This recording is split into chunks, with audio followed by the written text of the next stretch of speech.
আচ্ছা, আমি যদি এইভাবে তোমাদেরকে ভয়েস ওভারে ভিডিও দিই, তোমরা কি সেটা দেখবে? যাই হোক, আগে পরিচয়ে আসা যাক। তো নমস্কার সবাইকে, আমি রূপসা নায়ক, আর আমি হলাম ছোট্ট একটা শিল্পী। এবার তোমরা বলতে পারো যে শিল্পী কিরকম শিল্পী? তো আমি সেটাই তোমাদেরকে বলে দিই। শিল্পী বলতে আমি খুব বড় শিল্পী নয়, আমি ছোট্ট শিল্পী।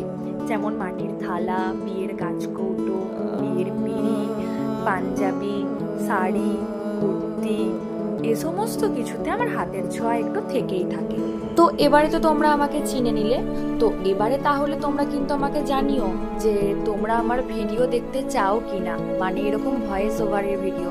তাহলে আমি দেব, না হলে আগে যেরকম গান দিয়ে দিতাম সেরকমই দিতে হবে, কি আর করা যাবে।